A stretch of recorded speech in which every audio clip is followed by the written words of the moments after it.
this was already mentioned during the last hearing with Senator Bong Revilla tungkol dun sa earthquake preparedness natin.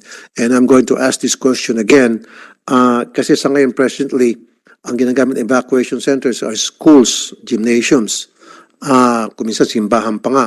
Now, my question is, doon sa mga taga DPWH or sino mang agency na atasan to make sure that these buildings are safe, meron bang ginawang retrofitting sa lahat ng schools? Dapat kahit na hindi during evacuation, meron ginagawang retrofitting to make sure na stable yung mga building sa mga eskwelahan. Kasi kung gagamitin po natin itong evacuation center, paano kung nagkaroon ng mga aftershocks na mas malakas, di manapunada po yung ating mga taong dinala doon sa evacuation centers. So, ang tanong ko po sa kinaukulan, have you done auditing of the schools, yung kadalasan na dinadalhan ng mga evacuees, and how safe is it? And meron na bang ginawa kayong mga retrofitting sa mga eskwelahan na ito? Maybe the representative from the Department of Public Works may answer the question of Senator Tulfo.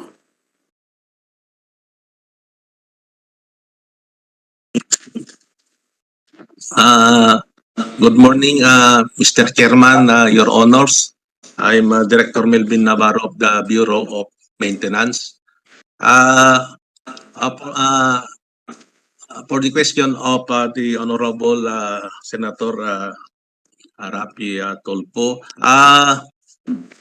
the DPWH had done more than 100 retrofitting projects in Metro Manila. Since 2016, we started our retrofitting in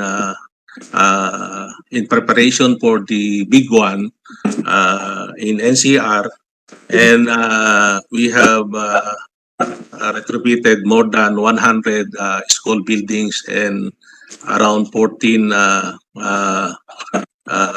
hospitals, Your Honor. Okay. My follow-up question. Before that, saan ang mga location ito? We have the list of the school buildings, Your Honor. We will furnish the committee of the list of the school buildings, Your Honor. Okay. My follow-up question kasi, Mr. Chair, sino mga contractor nito? Can you also furnish us the names of the contractors na nabigyan ng kontrata para gumawa ng retrofitting? Yes, Your Honor. We will furnish you the contractors. In fact, the And just make sure, sorry, let me interrupt. And just make sure, ito yung binigyan ng kontrata, yung isang contractor, and then sinabcontract pa sa isa pang contractor, hanggang bandang huli, lumit na lang yung budget na allocated for that retrofitting, yung mga materials na ginamit ay substandard na. So pagdating ng earthquake, wala din, sayang din po yung retrofitting dahil sa korupsyon. You follow me, sir, Director? Your Honor, our implementing office is our NCR, the National Capital Region, and maybe they are the one that can answer that question, Your Honor. But since you are the director of the inspection or whatever your title is, it sounds to me you have a very important position. What is your position again, sir? I'm the director of the Bureau of Maintenance, Your Honor, and our office is Okay, you don't coordinating. need to tell me where your office is. So you're director of the maintenance. Who does the inspection after the retrofitting is completed? It's the implementing office, Your Honor. And who is that? And which office is that? The National Capital Region is the one implementing this office, and they have their own inspectorate team before. Okay, after the fact, who does the inspection? And who certifies the building na yan ay na retrofit na, yan ay matibay na, and it can withstand a 7.2 earthquake, etc. Who does that? It's the implementing office, Your Honor, the National Capital Region, but the the preparation of the detailed engineering design was done by our Bureau of Design. And who are those people? They are the structural engineers of our Bureau of Design. Prepared The- all these detailed engineering Then design. I need to get their names, sir. The Yes, sir. people We who will. will certify, who do certifies na yung building na yon after na magawa ng retrofitting ng mga contractor, kung sino man yung mga contractor na yon, na safe na talaga it can withstand a 7.2 earthquake, I need those names. Yes, Your Honor. We will get all the information that you require, Your Honor. And I want to make sure na yung mga nabigyan ng contract, yung mga kontrakto na nabigyan ng kontrata, isa lang. Kasi there are times na yung sa retrofitting, it happens. And you will agree with me, and don't lie to me, na yung bibigyan ng kontrakto sa retrofitting, yung primary kontrakto na may pangalan, may AAA na lisensya, pero wala naman siya mga equipment o dahil maliit lang yung nalilitas siya sa budget, pipitas lang siya dyan, and then ipapasa niya sa subcon. That happens. Dapat hindi nangyari yan. Pero nangyari yan ngayon eh. Na ipinasa subcon yung retrofitting. Dapat sa retrofitting, hindi sinasubcon. Dapat kung mag-subcon man kayo, na which is bawal, siguro sa mga kalsada, pero sa retrofitting, we're talking about lives of people here. Yes, Your Honor. It's the implementing office already that handles the supervision of the retrofitting projects, Your Honor. It is an undisputed fact that the Philippines is one of the most disaster-prone countries in the world, being exposed to typhoons and earthquakes annually.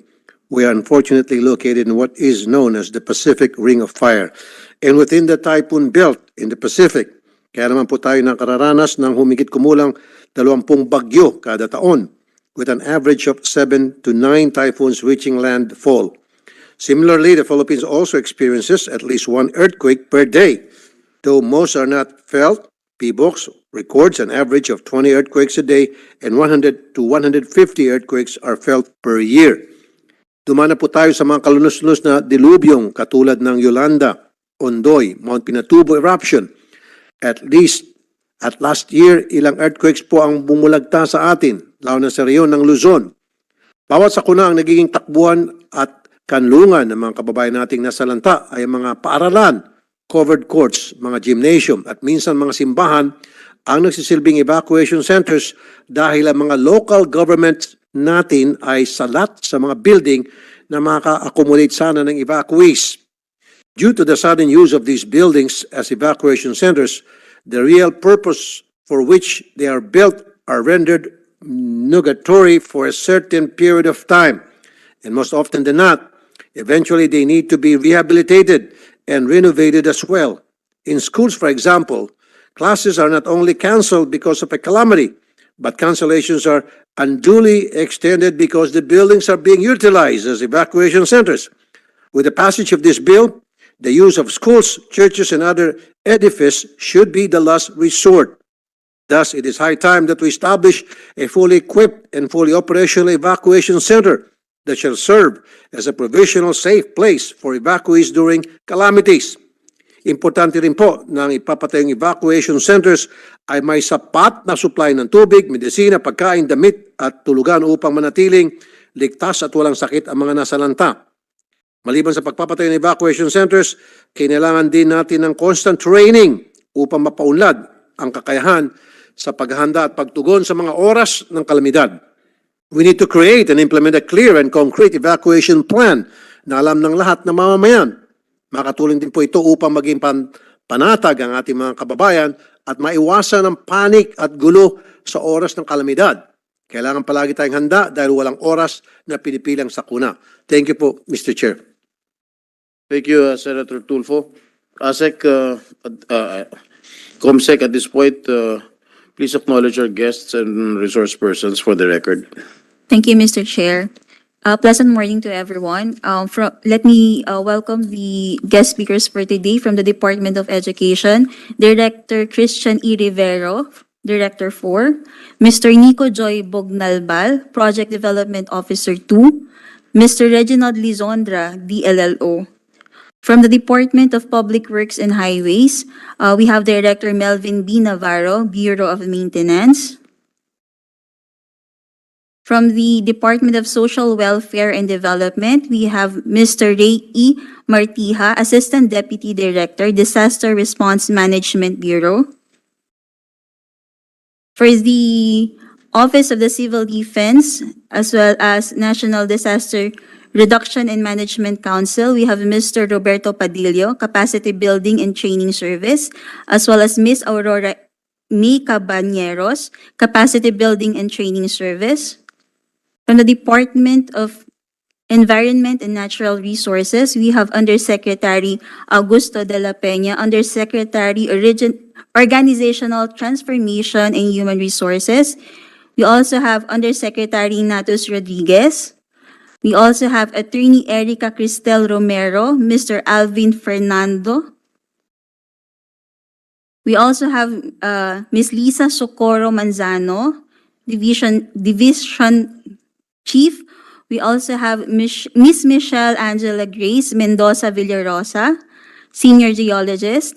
We also have Ms. Marie Cristel Hugo, Senior Geologist. We also have Director Romy Rose Padin, DLLO. For the Department of Budget and Management, we have Ms. Rowena Marte, Chief Budget and Management Specialist.